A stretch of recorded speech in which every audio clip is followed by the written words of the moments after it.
Alright, welcome Burn fan to our first 2024 video, kind of leaving off where we left off 2023, and that kind of taking the a little bit unorthodox list for Burn. Now obviously there have been some lists out there doing well. Most of them have been kind of floating around with whether it be a couple copies of Rolling Vortex in the deck or some leaving 4 in. I don't think 4 of is correct. I know some people are going back to 4 copies of Eidolon being the new thing in vogue and all this other stuff. And I really don't know that 4 of Eidolon is the place in particular you want to be. Now certainly there are some lists that have done well. Some have done with Roiling Vortex, some have done it with Eidolon. I'm kind of in between. The list I've been working on was, I forget who the initial person was, but they played like a bunch of one-ofs. They had like a one of Ragavan, a one of Eidolon, a one of Bone Crusher Giant. I think they had Grim Lavamancer in their list. They had a second copy of Fire Islet. Their sideboard was a little bit different. I've kind of been liking the random one-of split of creatures. Like, Eidolon is good in positions where you're ahead. If you're ever at parity or behind, Eidolon is not the best card in the world. Now, obviously, it forces action from decks like Murktide. It forces issues with the Cascade decks. It can be a pain for some of the control decks. But a lot of the cards that were a reason this card was shifted out of the format are not gone. You still have Leyline Binding. You still have Solitude. Now, while those cards aren't at their highest peak right now, I still don't think Eidolon is great against decks, say, like Yogg, especially on the draw. It's marginal against the Cascade decks. Like, it domes them for 4, sure, but it's not the best card in Burn right now. So as a one-of, it's fine. It's a card I like to bop in and out. The rest of the deck, Ragavan as a one-of is fine. It pairs quite nicely with part of the sideboard plane that we'll go in about a minute. Zergo is just a knockoff Ragavan, if we're being honest, other than the fact it doesn't die to a Renin 6 or Orcish Bow Master Ping, but it does increase the sheer number of 1-drops we have. Now, a few people have mentioned that, Zergo or Ragavan or whatever is just a creature that I don't leave in Burn. Any 1-drop creature that you top deck late in the game against a Living End or Control or, Tron when they have a Wormcoil Engine in play, all look terrible. But they all have haste because of either the dash mechanic or haste. So, rest of the deck, I still like having a couple of Vortexes in the main. Obviously, it's not as good as it once was. There isn't as many Evoke Elementals. There's not as much Omnath running around. The Cascade decks are a little bit of a downtick, but it does have relevance in text against Rhinos, Living End, relevance against packs out of the Amulet Titan list, etc. So I don't mind having a couple of these floating around. Now the sideboard, this is where things get a little weird. So this is where the one-ofs kind of have gone nuts. The one card that I've been absolutely convinced to get rid of is Leyline Sanctity. Now, as you'll kind of see in today's video, it ironically comes back and helps us win a match. So maybe we'll stick it around for a little bit longer. Rest in Peace. Specifically had this for Living End and Dredge, but there are other matchups you can bring in as a one-of.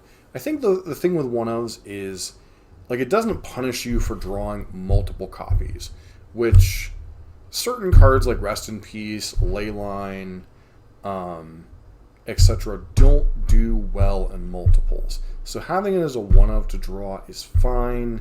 It's a little bit goofy, a little bit techy, but can be fine overall. Sanctifier and Vec might be able to go, but, Scam's been, at least last weekend was on the uptick. Haven't really looked at the results this weekend. So I like having a one-of, again, along with Rest in Peace. Core Firewalker, this was specifically brought in because Prowess has been on a little bit of an uptick. I expected Burn to come back a little bit more. So it's nice to have a Dragon Claw-esque effect that just makes the burn mirror a little bit easier. Doesn't completely solve it as a one-of, but it is nice. Sanctity good against anything with Lightning Bolt in the deck other than Murktide.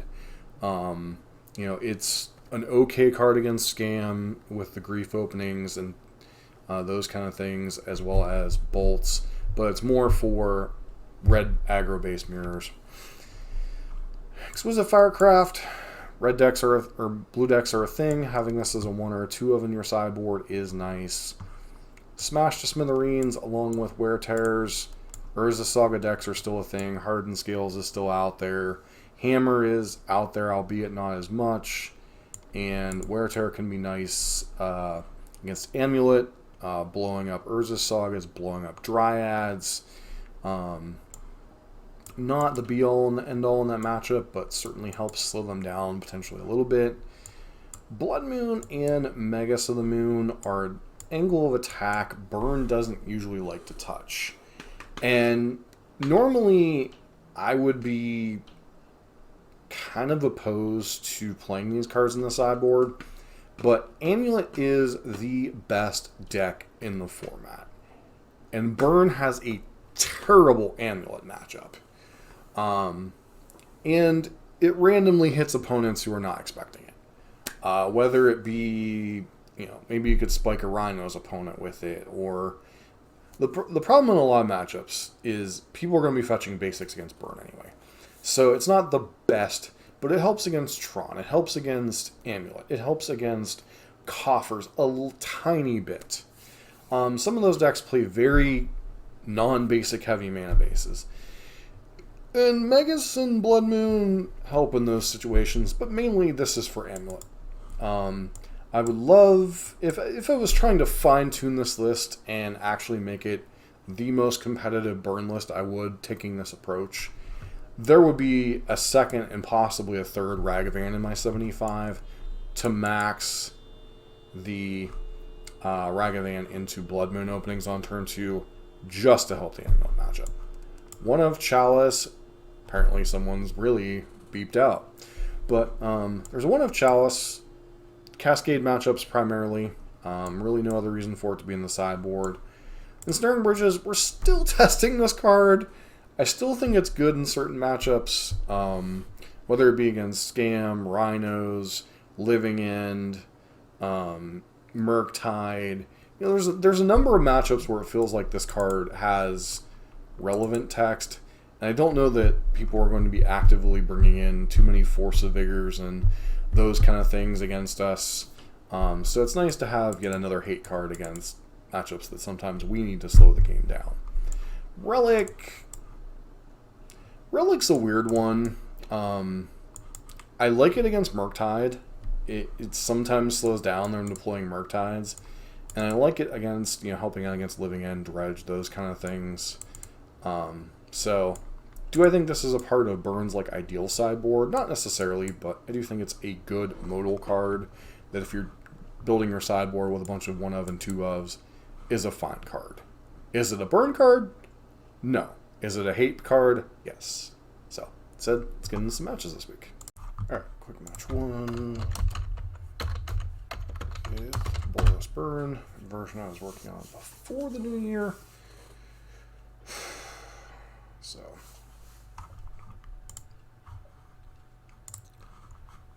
don't know. Decks. Modern. Alright, this hand is a bit on the sketchy side with no 1-drop creatures and 3 lands, but still pretty reasonable hand overall. So, opponent goes turn 1 Mountains, so it looks like the Burn Mirror possibly, or Red Prowess. So, we have 2 choices really on turn 1, which is either Lava Spike or Hold Up Bolt. I guess Suspended Rift Bolt is fine. So what this opens us up to is a little bit more damage from Swift Spear, which is not ideal, but we do want to ensure that our Searing Blaze is at least live. Okay, so it looks like we're up against budget mono red here in the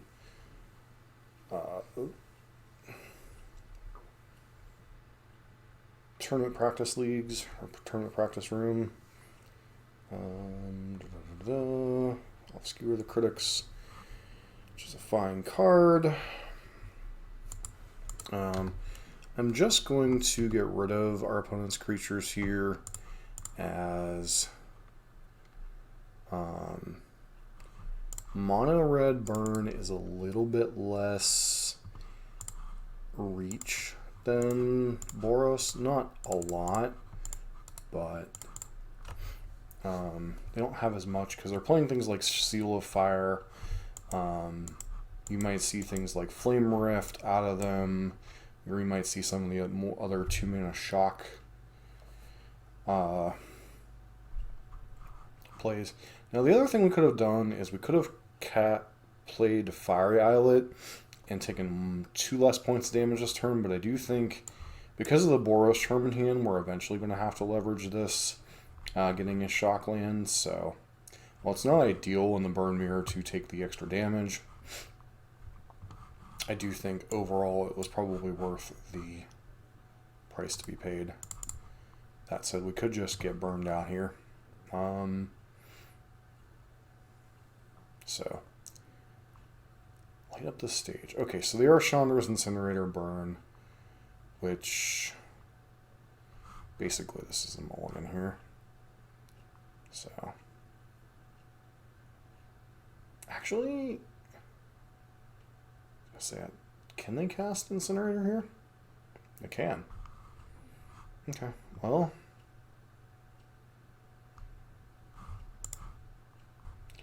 So, really don't like doing this, but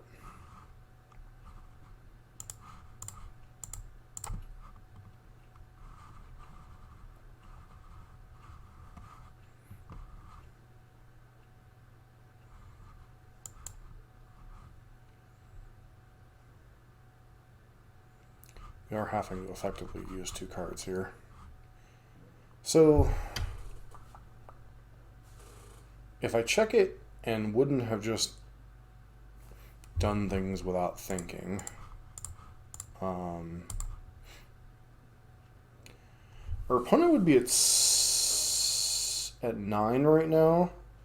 We wouldn't be able to use Fiery Islet next turn because of the damage we would have taken from Chandra's Incinerator. So our opponent would be at 9. We would have Skewer the Critics available in hand. If we drew an untapped land, we might have had a chance. But okay, Eidolon, sure. That effectively capped the game. Our only hope really is Lightning Helix.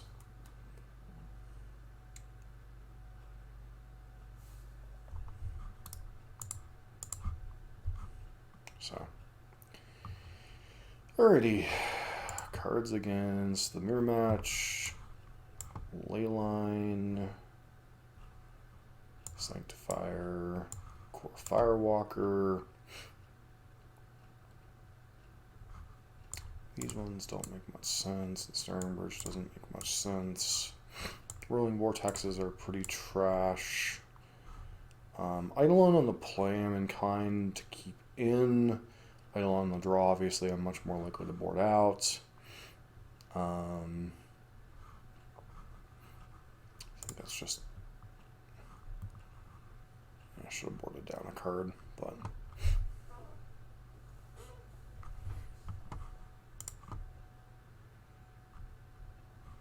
you know, I'll keep this in.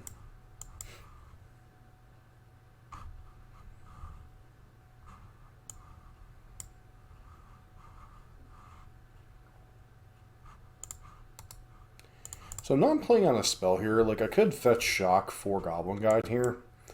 And certainly we would have gotten in some damage, and we'd all be happy, and yada, yada, yada. Really hope this is a Suspend a Rift Bolt. Yep. So.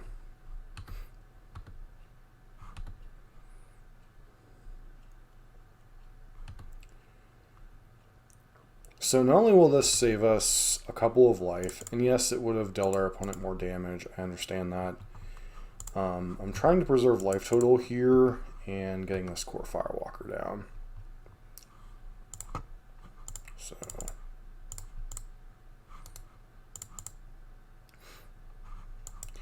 one card to be mindful of if going to block with core Firewalker is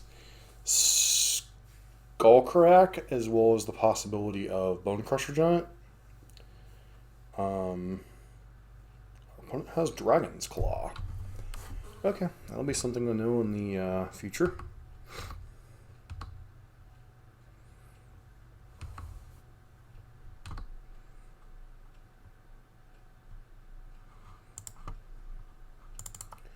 Fetch a basic mountain here.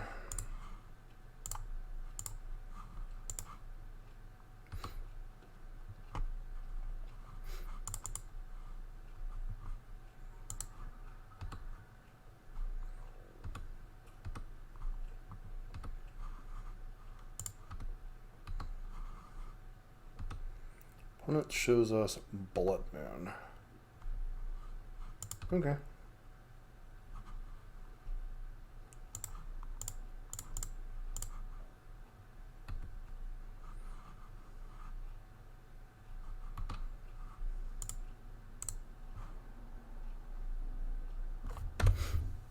Pass.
What a weird game this is going to be.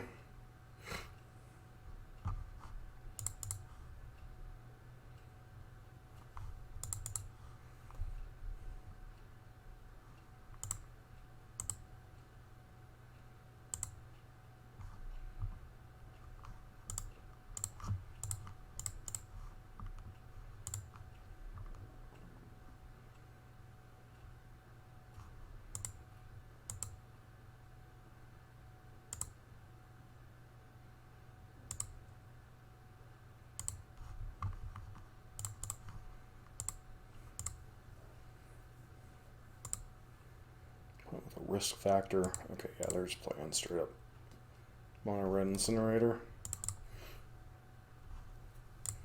Wither Can currently has Blood Moon and Risk Factor, both of which are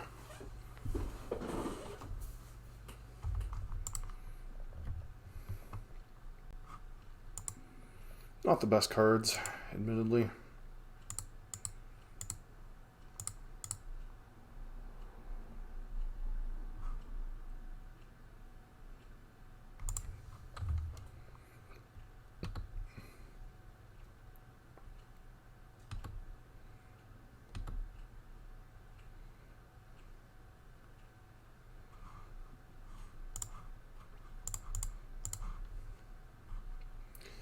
Okay.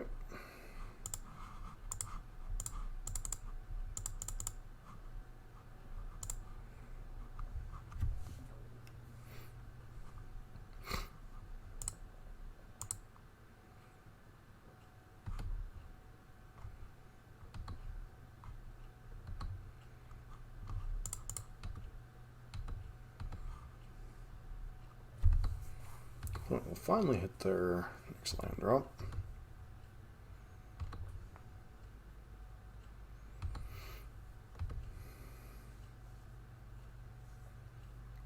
So opponent can cast Rift Bolt here, killing Goblin, not killing Eidolon, I would presume. Because if they go face, they just lose. Not that they're in a good position here regardless, but...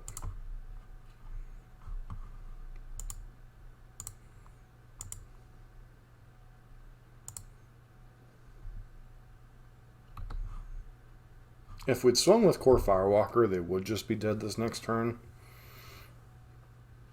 And obviously, depending on whatever spell they play here.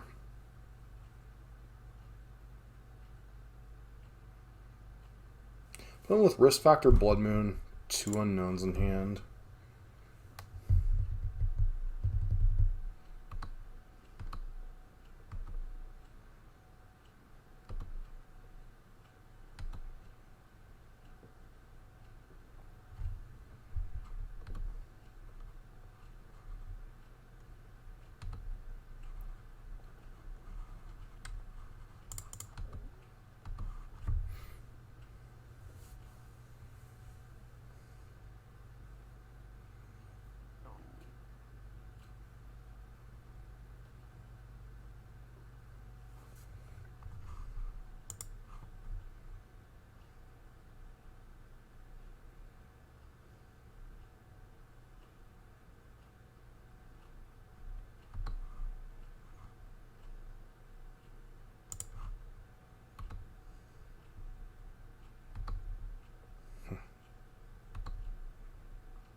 Pass.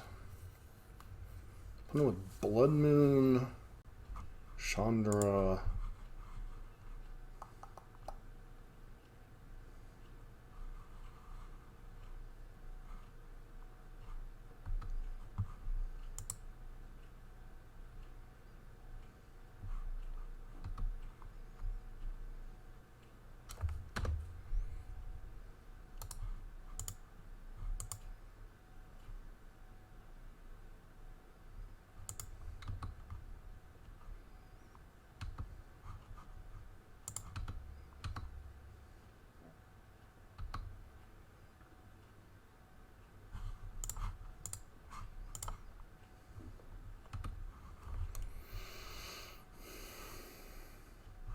Alright.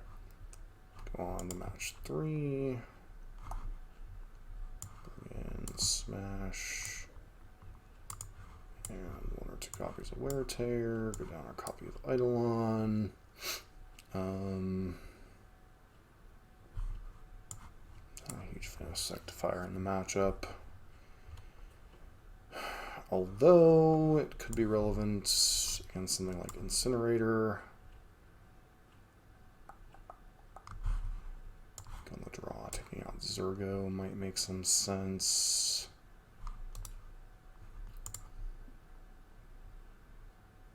And then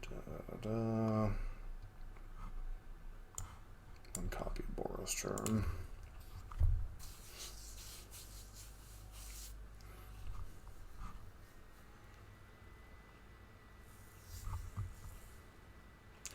Okay, well, yeah.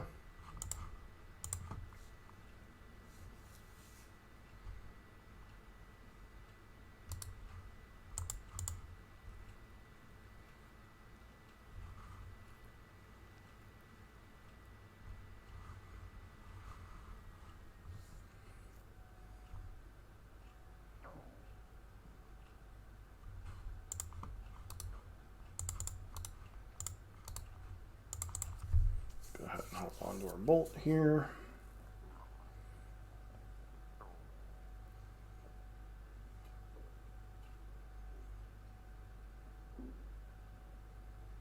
Sure. Response. Bolt for Swizzle Spear.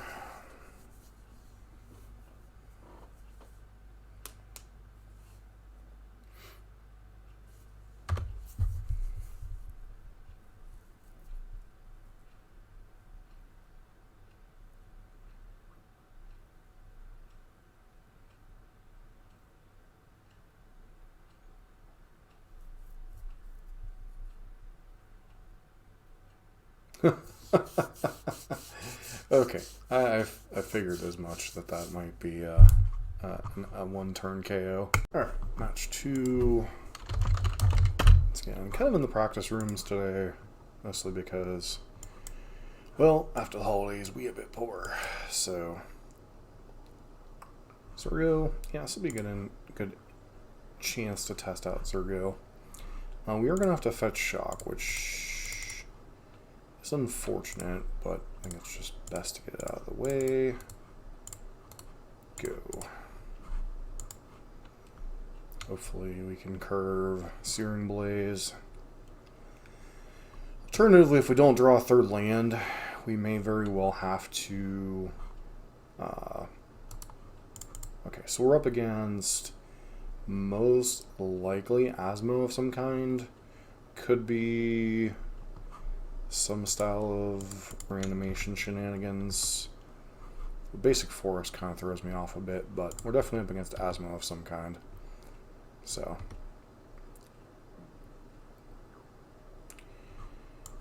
can suspend the Rift Bolt, which isn't the best use of our mana, unfortunately, or Boros Charm.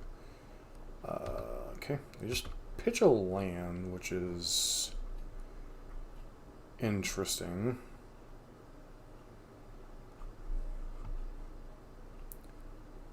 Samwise, create a food.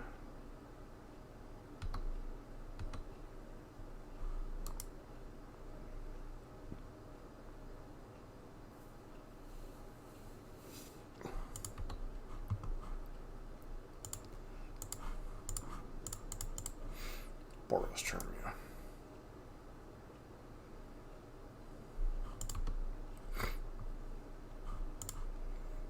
Okay, so we got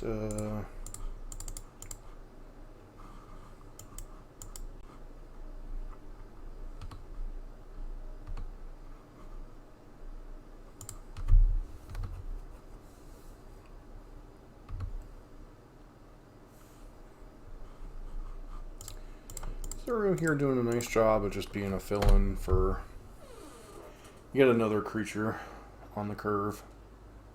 So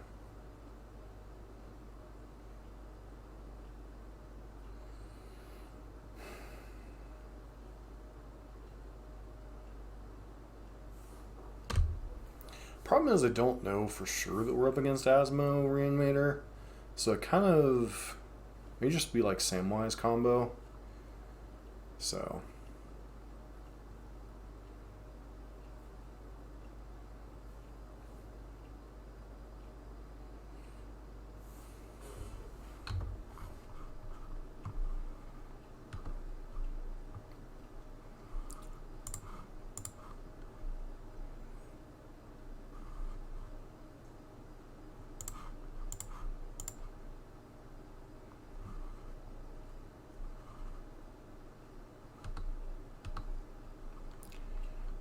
sure I guess, no, they don't have Blossoming Calm, so I don't know that we actually play around anything here. Let's go ahead and Boros Charm for the win. Boros Charm for the win! Samwise, Gamgee. Okay, Samwise, Modern, Asmo Food. Samwise, Urza Saga shenanigans. So we want these guys. We want this guy. Their mana's kind of all over the place, although could potentially bring in Rest in Peace could be a consideration. Relics are probably not the best. Firewalker no, Sanctifier no. Blood Moon and Magus could kind of mess with their Urza Saga plan. Probably down Zergo on the draw. Vortex is probably fine. Eidolon's not great.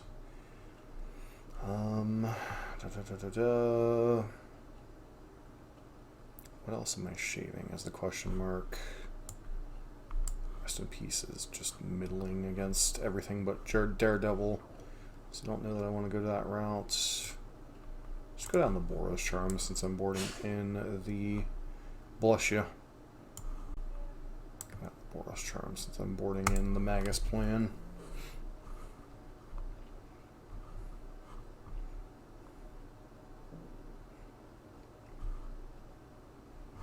Okay, sand is okay-ish.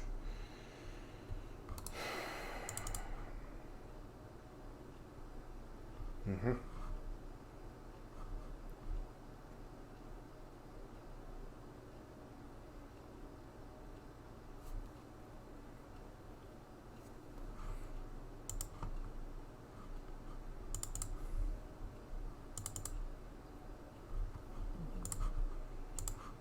I wouldn't throw them off. Just gonna Lava Spike. Like, obviously it's not great to give them the goose, but I don't really want to be leveraging actual resources to kill the goose. I just want to use Searing Blaze. Yeah, so they are the Asthma build, which I figured they just didn't show us the black mana. So...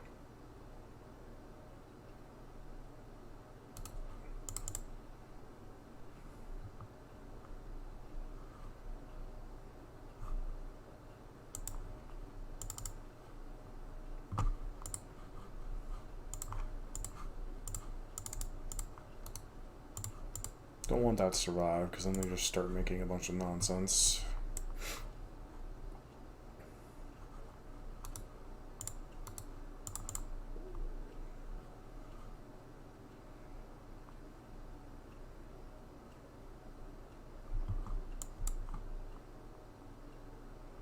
So I don't think they can risk shocking in here.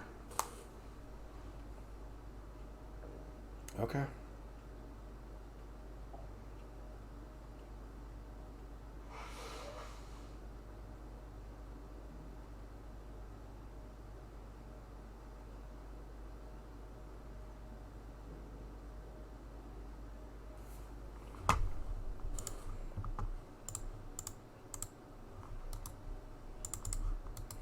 How does this work?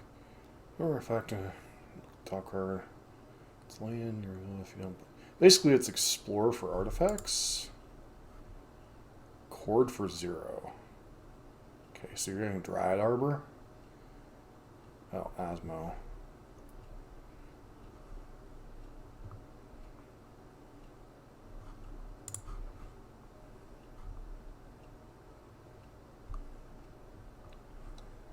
Uh-huh.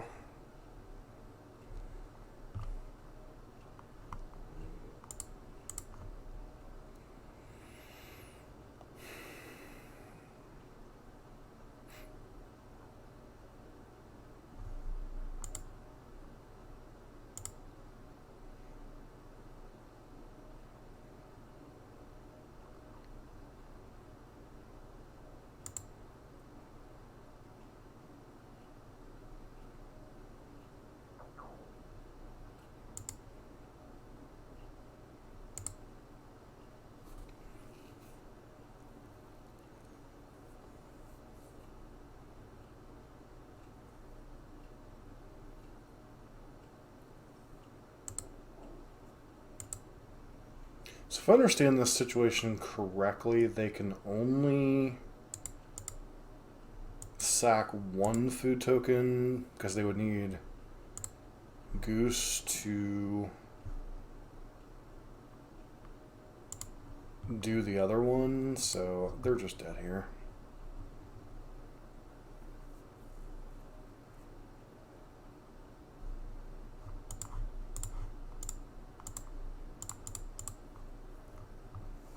It's like they have access to 2 mana here.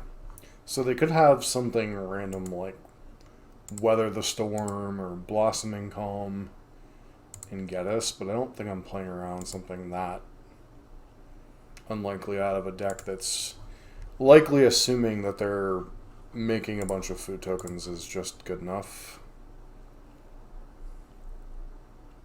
So...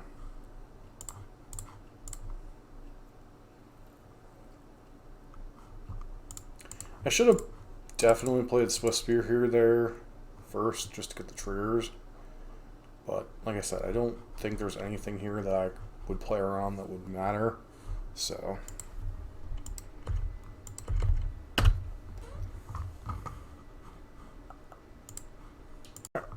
one last match. Pretty reasonable hand. Obviously with Burn you're looking for 1-drop creatures as your ideal openers. Hence why we're kind of leaning on what we're leaning on. Goblin Guy as it deals the most damage. Obviously it does have benefits and drawbacks, but sometimes the advantage we can get off of information. Preordained, so first deck comes to mind is Murktide. Could be against some type of blue soup pile, like Omnath pile with that. But here, this hand's going to be all about mana efficiency and just pressuring our opponent as much as possible. Our opponent could have something like Spell Pierce here, but we're really not playing around anything. We could try to pop in this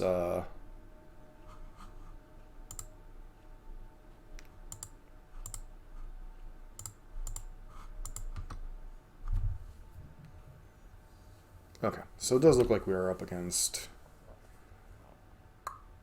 Murktide. Yeah, this is the one thing we could have played around by holding on to Bolt here, is our opponent would have to interact one way or another with us. So we could have like played around the Unholy Heat, sort of. Like they could have just gone after Goblin Guide instead. So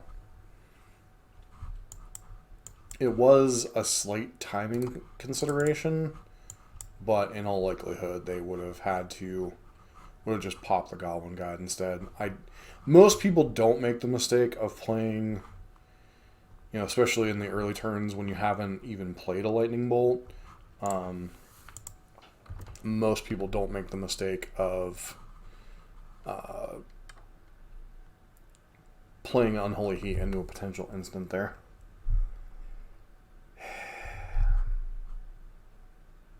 So it could get cute and Boros Charm to protect this, but I think I'm just going to take the opportunity to go ahead and resolve Boros Charm. The only card that could potentially get us here would be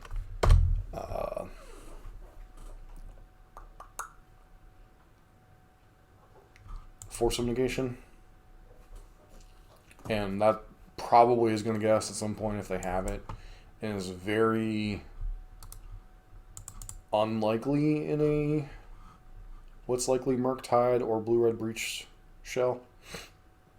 At least game one.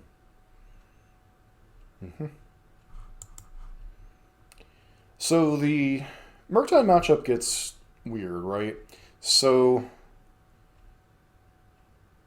if the opponent is applying no pressure whatsoever, then we just kind of play Drago as if they're like a control deck. If they're applying pressure with a Murktide Regent or a Ledger Shredder or Ragavan, it really changes kind of the dynamic of the game a little bit. Whereas if they're just churning through their deck, like this particular opponent is doing right at the moment, it more almost becomes just do a bunch of resources. I don't know that I like what they're doing here, but the problem our opponent could have is they could easily have Spell Snare, which we're not going to get around, unfortunately. So I think what I'm going to start with is Boros Charm, and if they have Snare, they get us. This at least plays around Spell Pierce. Alright,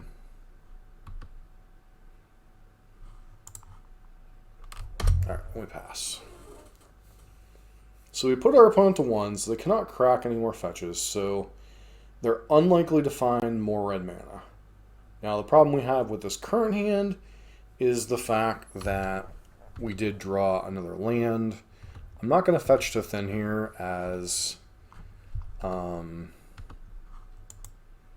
it's just really not worth it, especially since we want to keep up the Searing Blaze in case they decide to like dash a monkey or something. Okay, opponents definitely iterating on their chances for victory. I would love for them to go Murktide region here, but it doesn't look like they're putting their shields down anymore. Goblin Guide is interesting.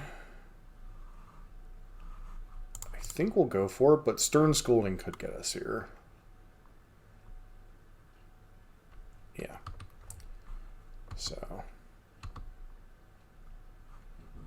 what I am going to do is play Inspiring Vantage.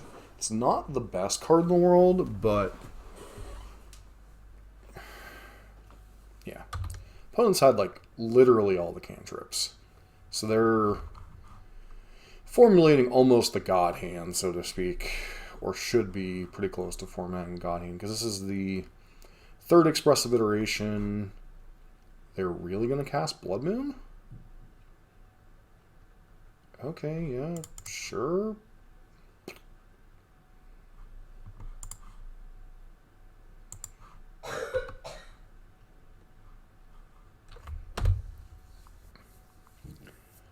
Not exactly a card I would have run out against Burn, but sure. Whoop.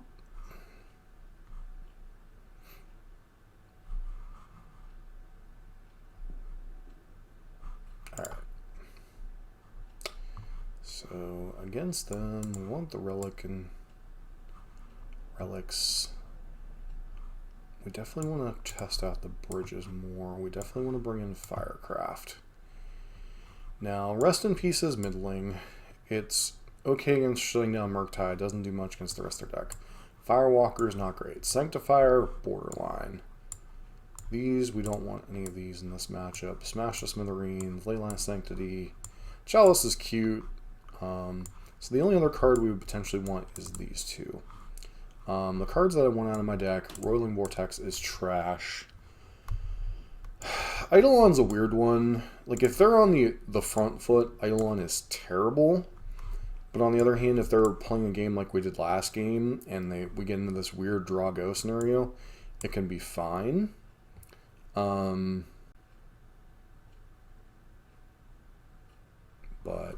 I think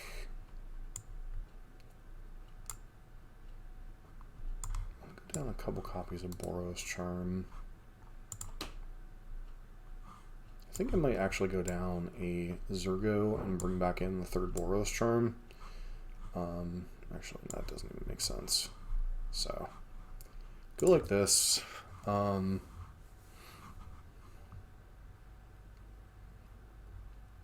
they might very well leave in Blood Moon against us.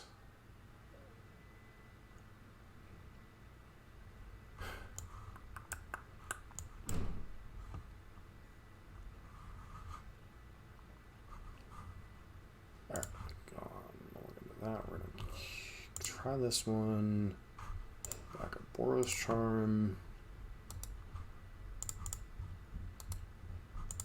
We're going to go turn 1 DRC. Sure.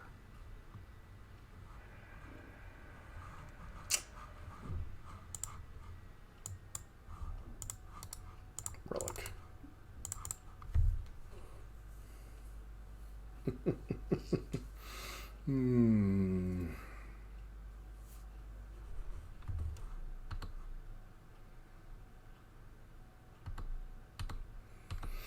We do badly need to draw lands, so...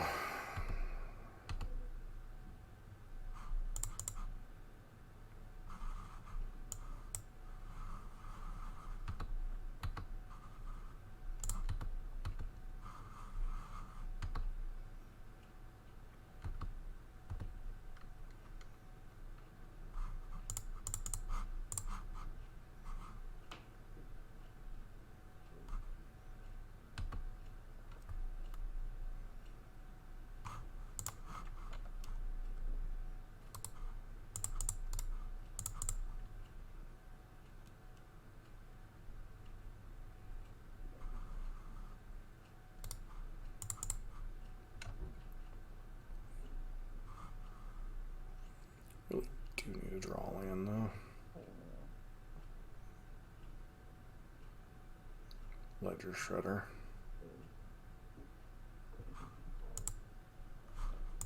Don't really like land phasing this, but at least if they have Spell Pierce, it's whatever.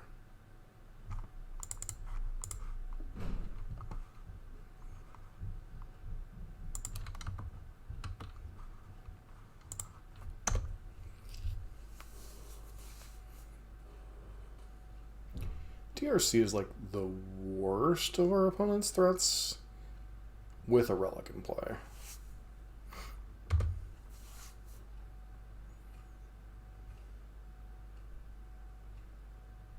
I'm honestly surprised they didn't leave Mishra's Bauble, because that guarantees them having...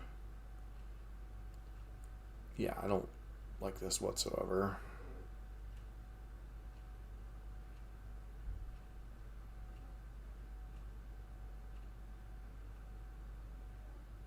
I think our opponent's giving up too much equity there.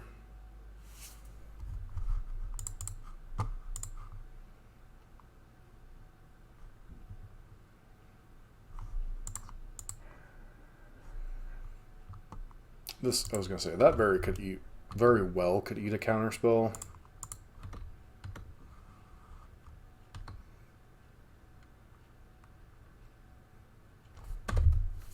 There is some world where our opponent could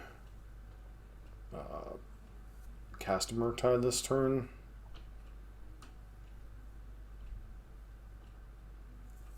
Yeah, especially with a situation like this. Really do need to draw a land at some point.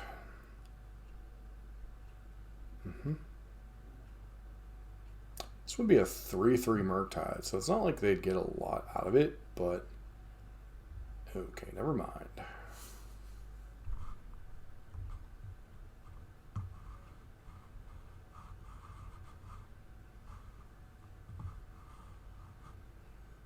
I presume they go for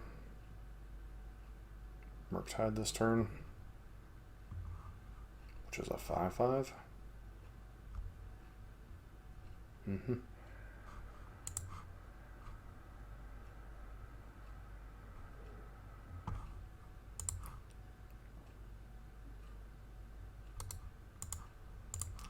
we're just too far behind, not drawing lands. Okay.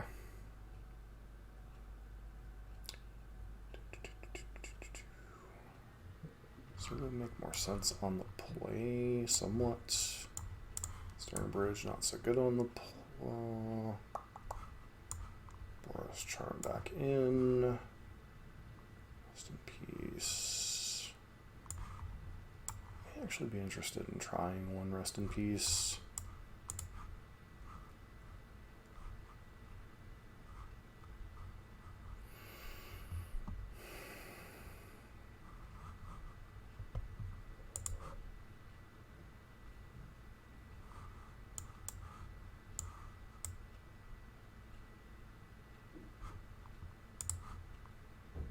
We'll try it. So I normally wouldn't keep a hand like this, but turn 1 Rift Bolt, turn 2 Skewer. Skewer puts our opponent to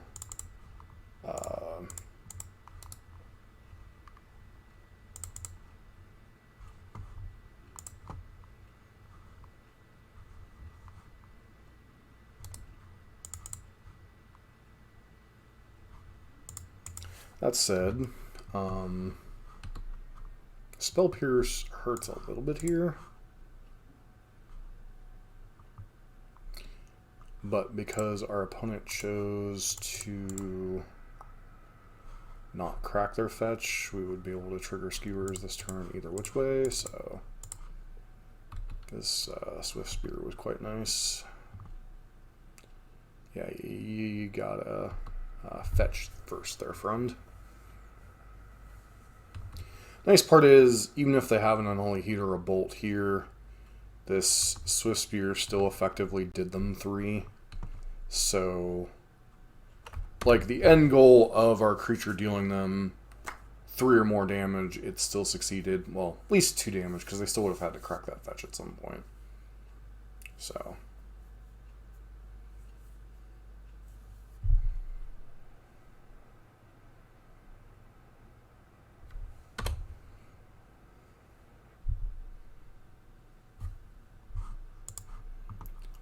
just chilling like a villain. Let's give them something they can chill on.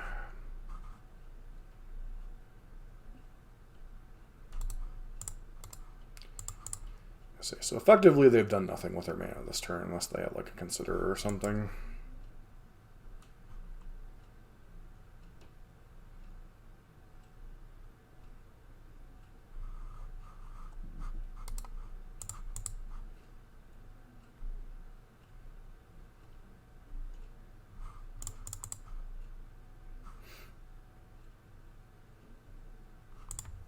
I can't afford to counter this, so.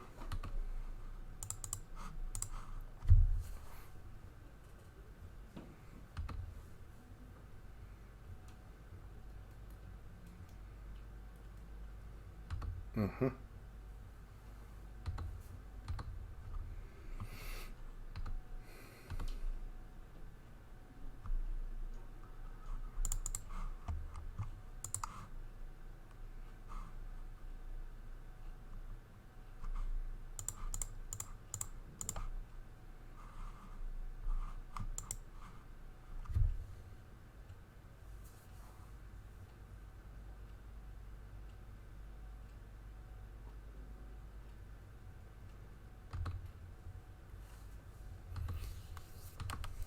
Makes DRC not a joke. It's still a good filtration threat, but it does make DRC as a threat significantly worse. It's only going to pump for 1 a turn. And it basically means any Murktides in their hand are forever shut off. So, not forever shut off. They could have like Brazen Borrow or something as a 1/of, but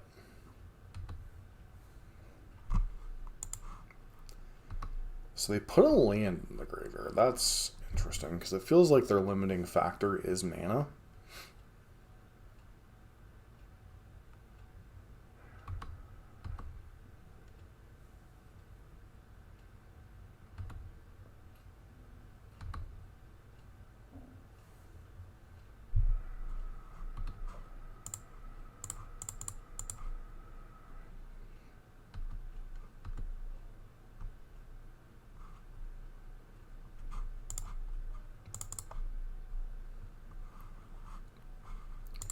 Okay.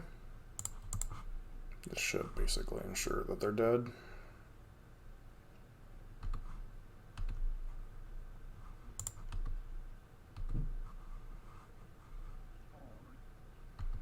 Opponent with a Chalice? Excuse me? Okay.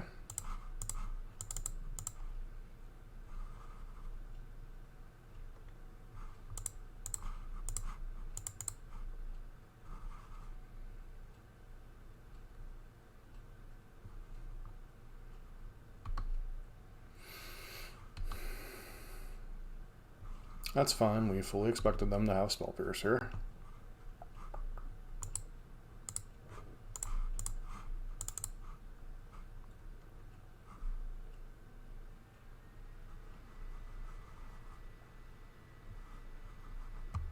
And we got there. Nice.